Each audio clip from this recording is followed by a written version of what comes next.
Hello and welcome to the One Life Church devotional series where we cover the entire Bible in 20 months.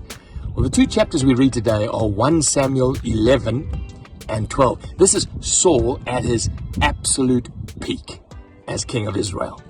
Now, I found myself a dairy herd. If you look close enough behind me, you'll see some cattle there. And one of the things I've noticed about the Western Cape, there's not much in the way of cattle down here near Cape Town. Wine, yes. Sea, yes. Wind, yes. Cattle, no. But I found some. And there's some also dark, ominous clouds behind you, which is awesome. It's perfect setting for these two chapters. And let me tell you why. Chapter 11 starts like this. Nahash, the Ammonite, went up and besieged Jabesh Gilead, totally outnumbered them. And they were just about to surrender. And he said, listen, if you surrender to me, this is what I'm going to do to you. Every man, I'm going to gouge out one of his eyes. Why did he want to do that? Well, he wants their labor, wants their strength.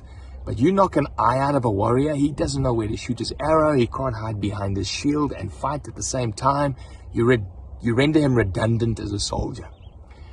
Shocking thing to happen. Now, the man's name, Nahash, means serpent, means snake, which is a picture, I suppose, of the devil wanting to do the same thing to you, to render you redundant in your fight against him, to render you redundant in the way that you view the world. And so this is a picture of that. And so small wonder that when Saul got to hear about this, rage came upon him. It's like it says, the Spirit of God came on him. God does not want you to be rendered redundant. How dare they do this to the people of God? And so what he does is he grabs some cattle, like you see behind me here. He chops them up into pieces, sends them throughout Israel, as is Saul, in his fierce rage. And he says, assemble with me, otherwise I'm going to do this to you. I mean, that's rather drastic in terms of the picture that he's painting. Well, it worked. 330,000 men assemble alongside Saul.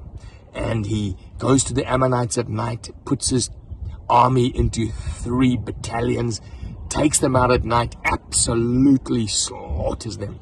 And there's a victory cry that day that makes our rugby matches pale into significance in comparison. During the celebrations, though, some of Saul's supporters said, hey, what about those dudes who didn't want this guy as our king? Let's kill them. Saul says, stop. And this is what he says. No one will be put to death today, for this is the day the Lord has rescued Israel.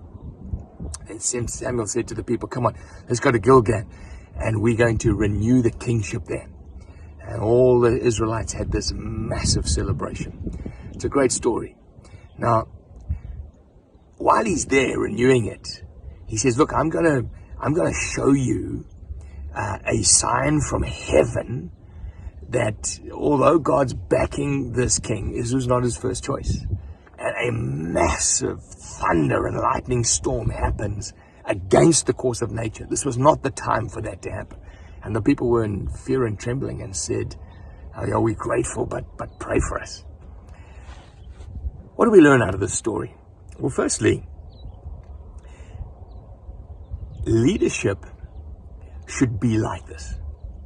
Saul plowing his fields among the people.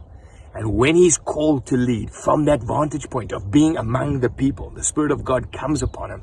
He assembles the people and he leads them out. He's not in a lofty palace. He's not surrounded by a harem of women and tons of gold dripping around him. No. He's among the people. In addition to that, he cares for the people, even for those who are among his tribe that didn't want him to be king. He said, no, spare their lives. Spare their lives. He's kind. This is good leadership. And then he honors God. He includes Samuel in his decision making. He includes Samuel in his celebrations. This is a leader that starts off really well. This is Saul at his absolute peak. Sadly, he doesn't stay in this position. But at this point anyway, great example of kingdom leadership.